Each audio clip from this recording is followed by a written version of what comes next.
அரசு பள்ளியில் சரியான கட்டடங்கள் மற்றும் வசதிகள் இருப்பது எவ்வளவு முக்கியமோ அதே அளவுக்கு தகுதியான ஆசிரியர்கள் இருப்பது முக்கியம். 2013ஆம் ஆண்டு முதல் பரிதாப நிலையில் பல்லாயிரக்கணக்கான பட்டதாரிகள் ஆசிரியர் பணி நியமனம் பெறாமல் காத்துக் கொண்டிருக்கின்றனர்.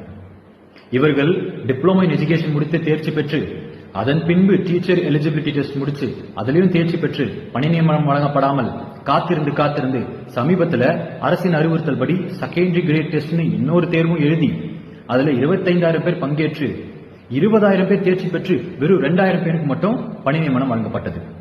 14,000 காலி இடங்கள்ல தேர்ச்சி பெற்று தகுதியா இருக்க இந்த பட்டதாரிகளை வைத்து நிரப்பாம தற்காலிக ஆசிரியர்களை வச்சு நிரப்பிட்டாங்க.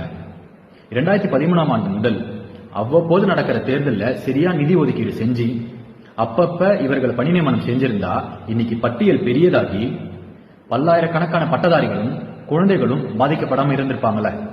அரசு கூறும் காரணம் நிதி பற்றாக்குறை. எப்படி? F1 ரேஸ் நடத்த கோடிக்கணக்கில் நிதி இருக்கும், கலைஞர் பன்னாட்டு அரங்கம் அமைக்க கோடிக்கணக்கில் நிதி இருக்கும், ஊரெங்கிலும் சிலை திறக்க கோடிக்கணக்கில் நிதி இருக்கும்.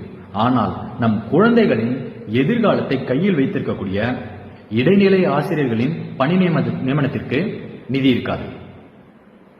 ஒருவேளை இந்த தேர்ச்சி பெற்ற பட்டதாரிகள் தான் நாங்க வேணா லட்சக்கணக்கில் பணம் தரோம் அப்படின்னு சொல்லியிருந்தா இவங்க போஸ்டிங் கொடுத்திருப்பாங்களோ? இது சுயநல விளம்பர அரசியலில் மூழ்கியுள்ள ஒரு அரசின் சாட்சி மட்டுமே.